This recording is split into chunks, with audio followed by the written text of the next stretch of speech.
Good afternoon. It is the 20th day of March 2017. Many thanks for joining us here on KTN Newsdesk. And this week begins with the political battles in Masailand. We are covering it up for you in Narok.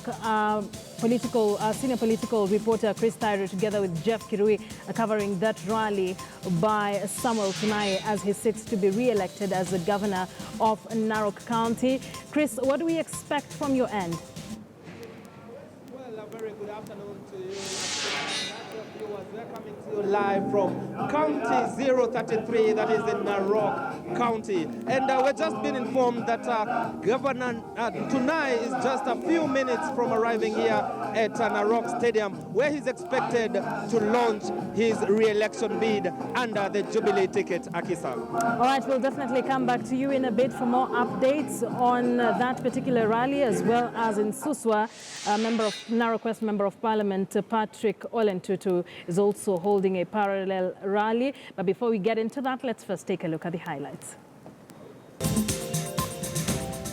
Efforts to restore peace in Kerio Valley begins, but what do residents think about the KDF deployment? We talk about the new political vehicle that was unveiled in Mandera. What does this mean for the Jubilee Party?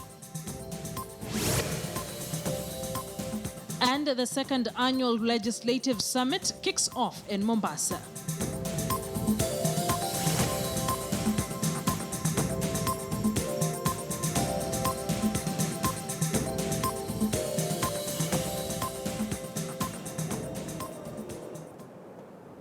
Good afternoon. Our sign language interpreter is William Silla and I am Akisa Wandera. We begin this bulletin with a keen eye on the operation to flush out bandits in Kerio Valley and the North Rift just days after President Uhuru Kenyatta ordered that the military be deployed to the troubled region to restore law and order. The Kenya Defence Forces will be sent to parts of Baringo, Elgeyo Marakwet and West Pokot and Laikipia counties.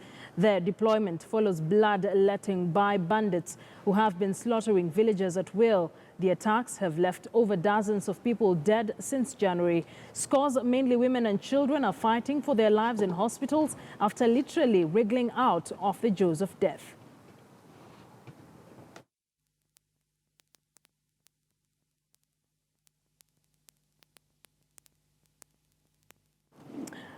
All right, let's now speak to our reporter Elvis Kosgei on phone. He's joining us live from Sigor constituency in Elgeyo Marakwet. Elvis, so while giving the order, President Uhuru Kenyatta said that bandits are enemies of the state and the Kenya Defence Forces may be the only solution to the bloodletting in the area. What exactly are the residents saying? Thank you very much, Akisa. I'm in Sigor constituency, West Pokot County, where there have been mixed reactions from residents here. Some have welcomed the move or the orders by President Uhuru Kenyatta to deploy the Kenya Defence Forces, but others say that the move is uncalled for because they are getting one community. According to some leaders who have managed to speak to, including the chairman of Security Committee in Parliament, Aspan Kamama, he has raised concern over several issues. One, he said that security officers touched or burnt down houses in a place called Loruk and Chepkalacha, that is in Tiati constituency. And they say, and he said, if the officers have to be involved in touching down houses, then that is banditry from security officers. Kamama says that the officers need to conduct the operation in a good manner and follow the law to the letter.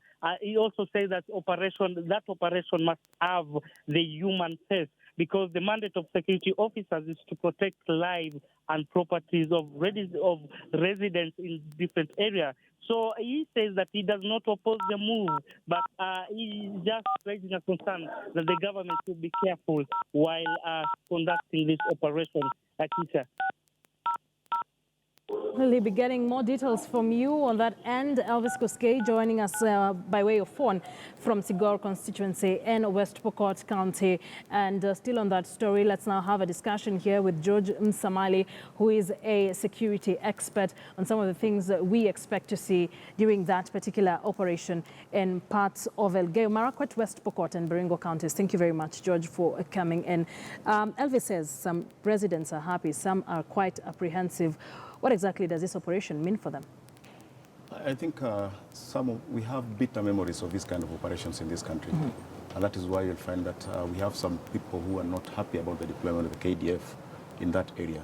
And more specifically, let's look at what happened in Mount Elgon.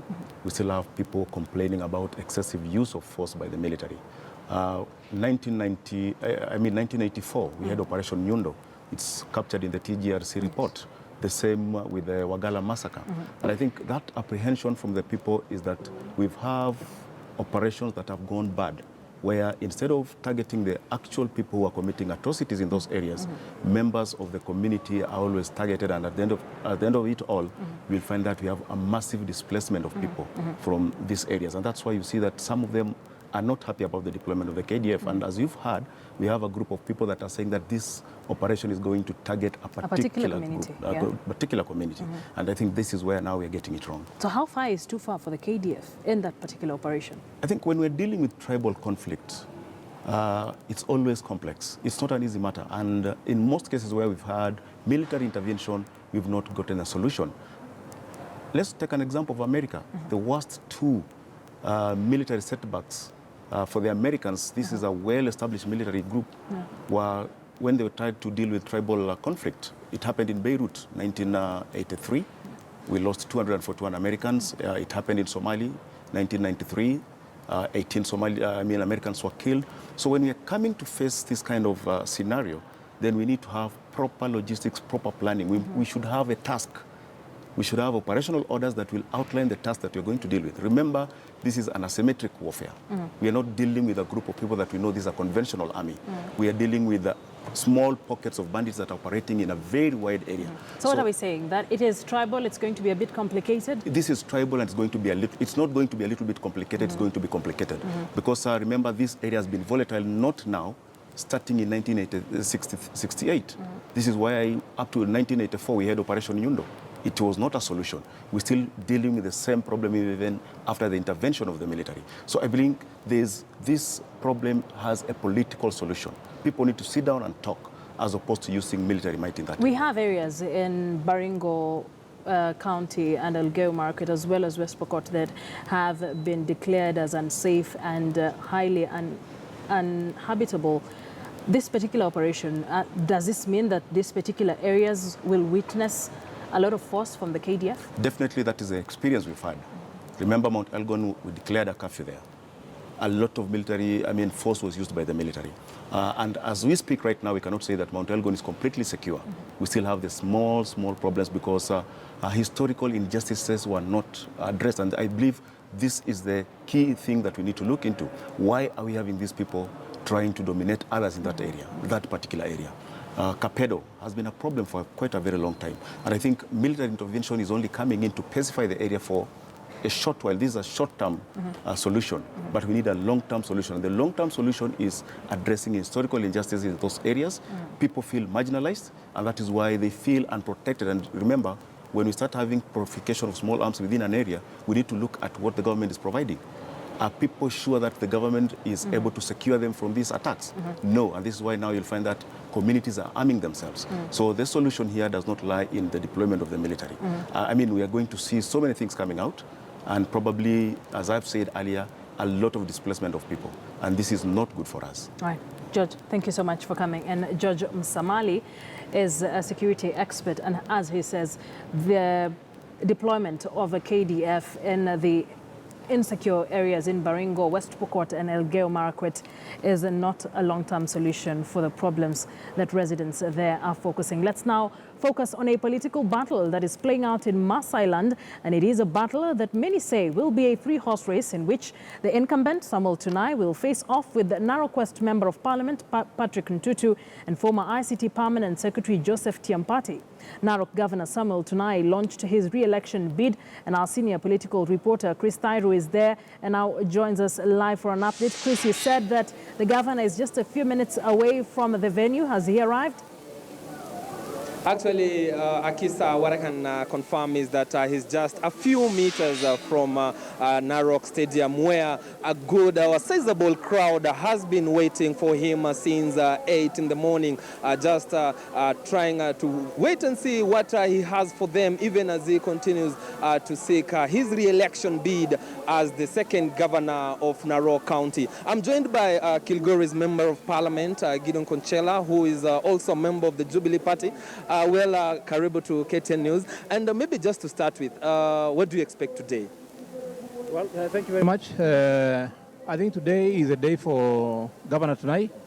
As you can see, the number of people here in this stadium, it shows exactly what this governor is all about. The governor Tunai commands 90% of the votes in Narok County. And by extension, the Jubilee government and Uhuru Kenyatta, we guaranteed 70% of votes from Narok County. So we are telling the people what they see, what they hear. A few people saying this or that. It is just political propaganda. But what we know, and you can see from the people, we don't have enough room in this stadium to fill the people who are going to come in. But someone might argue that the same crowd was seen when Patrick Ntutu joined Chama Mashinani a few weeks ago.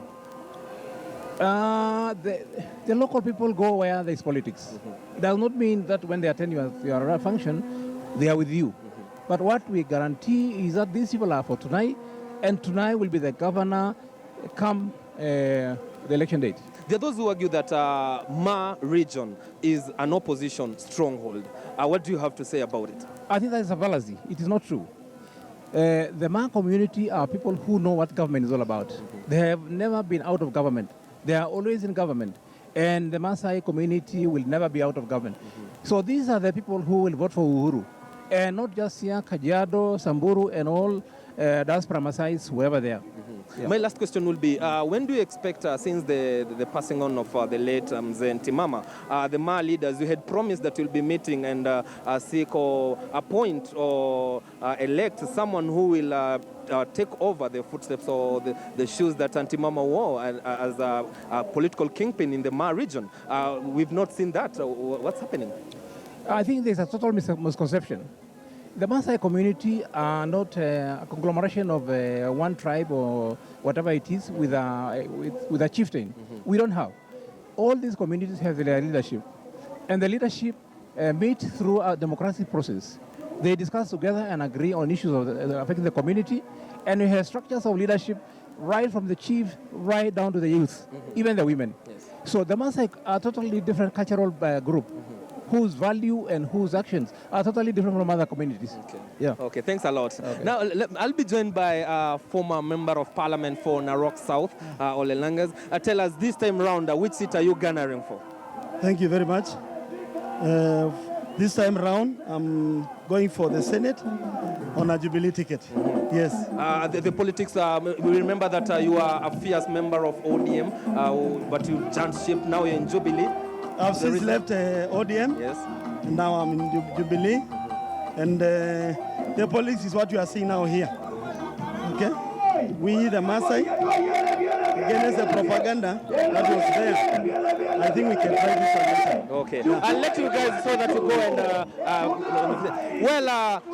Akisa, we have just been informed that Tunai has just arrived. There you go. Tunai and his entourage arriving there at Narok Stadium. It is a convoy that started from Suswa all the way to Narok town. From Suswa to Narok town is about 60 kilometers. And so the convoy there receiving, you can see he's been received by the crowds here that have been waiting for him since 8 in the morning, braving the scorching sun and waiting to hear what they have for him. And of course, we also understand that Patrick Ntotu, who is also garnering for the Narok gubernatorial seat, is also having a similar meeting at Suswa grounds. Remember that Patrick Tunai jumped ship from URP, that is a Jubilee, and now joined Chama cha Mashinani, which is being spearheaded by Bomet Governor Isaac Ruto. I'm with my colleague here, Jeff Kirui. Jeff, how can you describe the entrance and the welcoming that the governor is receiving? Well, indeed, the Narok Stadium has been painted red, and as we can see right now, it is Governor Samuel Tunai who is making his entry into the stadium. He's being accompanied by all the Jubilee members of Parliament in Narok County. The five constituencies, Narok West, South, all of them are here accompanying the governor.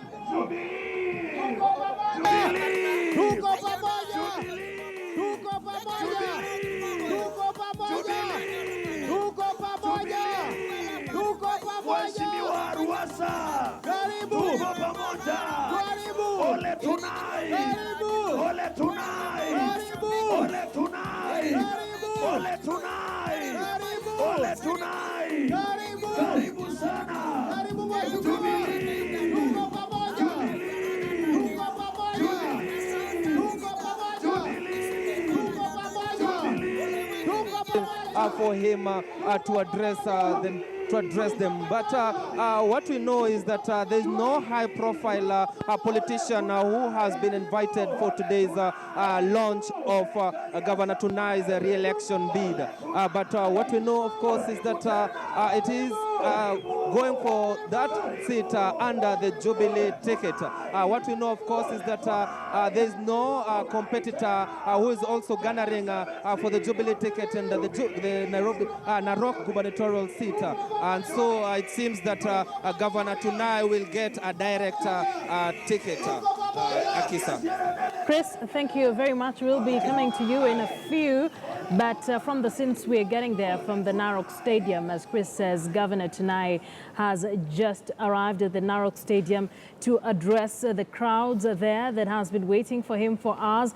Remember, in Suswa, there's a parallel rally for Patrick Ntotu, who's also vying for the governorship position, wants to hound out Governor Tunai from the governor's seat. But of course, Samuel Muduma joins me in studio. He will be speaking to us a bit later about the political battles in the Ma. Victor Ogale will also be giving us details from Suswa on the parallel rally. But first, let's take a short break. Don't go too far.